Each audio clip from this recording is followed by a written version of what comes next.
My question is not directed to anyone specifically in the panel, but to kind of all of you. As you all mentioned, either feminism or violence of language or passivity in atheism. And I'm wondering, when we talk, I know we're saying not to talk about the violence of language and calling someone an idiot or threatening someone, but I'm wondering if our use of language such as anti-religion, say no to this, fight religion, is possibly ostracizing. We were talking about women earlier on, why they're not getting as involved. And Helene Cizou and Julia Kristeva, two feminist theorists, talk about binary language, yes, no, anti-pro. So if possibly in the media or PR kind of thing of talking about, instead of anti-religion, pro-human rights, or yes to free thought as opposed to no to something else, and I'm wondering just if you could comment on whether that's maybe going too far in taking away violence of language, or if it's something that would possibly open up to other people who feel intimidated by atheism, which I certainly did at first. I think that's a great point. That's a great point. And I'm seeing a really great new trend recently. I'm going to these conferences and I'm seeing people who, like me, didn't come up through the sciences into this, but came through a different direction through marketing and communications. And they're being very vocal about how our language does affect the audience we're trying to reach. And I'm a big fan of using all different tactics to reach out to different audiences. And I do believe that there's an audience out there that will be more receptive if we do focus more on the compassionate aspects of our movement. We're not just telling people that their religion is wrong, we're actively trying to help people. We're trying to stop people from getting conned, we're trying to stop women from being beaten down.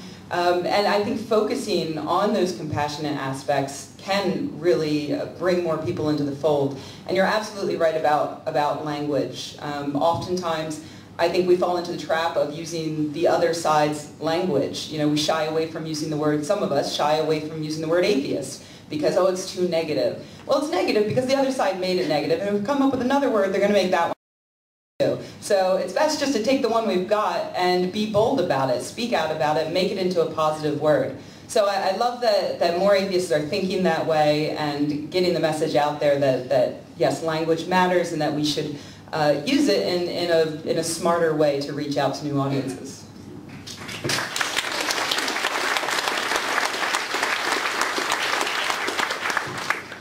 When I said compared the movement with Malcolm X, I didn't necessarily mean to use violent language, but to continue what the new atheists, the hardcore atheists who are really out there pushing the cause, to use ridicule, criticism, words that really take down the opponent, destroy their argument, or as PZ says, destroy them, totally. Rip them a new one, so to speak. And, but violence, no, I'm not saying go out and use the words kill or anything of that nature, but basically destroy them. And that is the whole purpose of taking down their argument, so they have nothing left. I'd like to comment too that at least in the United States, most atheists will say that they are former Christians, and that most of them take as the reason why they are now atheists did not actually come from the statements that any atheist made. It wasn't the arguments of science. It wasn't the evidence. It was the hypocrisy and idiocy of the religions that they were involved with. I think we have several examples of people from that mindset here, where you've reached a limit where you can't side with a group that is this bizarre anymore or insane.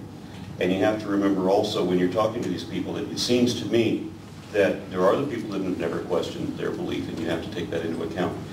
But when you draw them into this discussion, they very quickly diverge into one of two sets. They, at least when we're talking about creationism, when they go to defend creationism, they will either find out that the things that they were taught were wrong, and they will change, and then they will become an ally. And you have to remember that they are a potential ally when you're talking to them. This is someone you ultimately are going to help if they understand your position, and they will thank you for that. They can also side the other way, where they decide that the illusion, whichever word you want to use, is more important to them than truth. And once they begin lying to defend their belief, just leave them alone.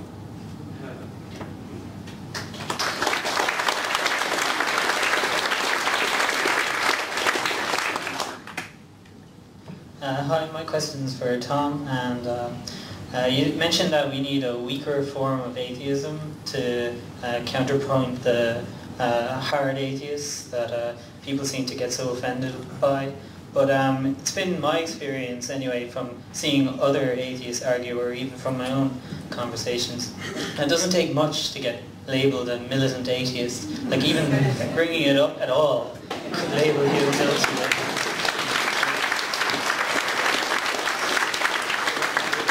So what would your idea of a weak atheist be? I'm not talking about someone walking around with flowers in their ears or something like that, dancing or prancing or something of that nature. Weak in the sense of not necessarily not strong, but not strident in the sense of the hard atheists, okay, who are out there saying things to really push our movement. An example. Who's strident? Who's strident? I wasn't going to mention names. It's a lie. I'm standing back. No, weak is just a weak and strong type situation, such as in physics. Neither is more powerful than the other. They work off of each other.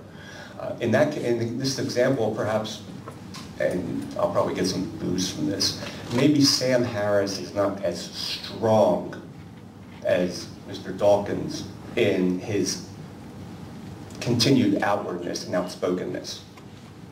So in that way, he might be more approachable.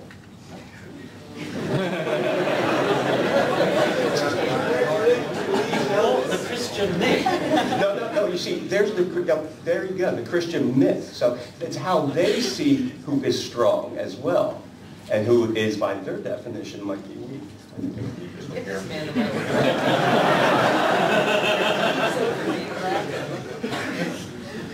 I'm actually one of those who can sympathise with what Dan Barker said. Over and over again, people meet me and then they discover who I am and they say, "But you're a very nice person."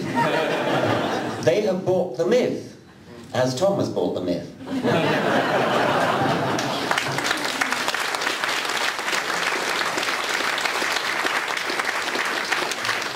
I feel I must defend myself. I'm not buying the myth, but I'm presenting the myth that the Christians believe. And so we must work on their perceptions of who they think we are. I often get the opposite response where people think I'm nice until they meet me.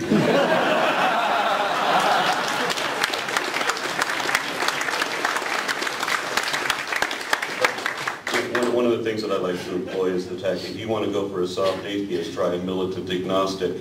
I don't know and you don't know either.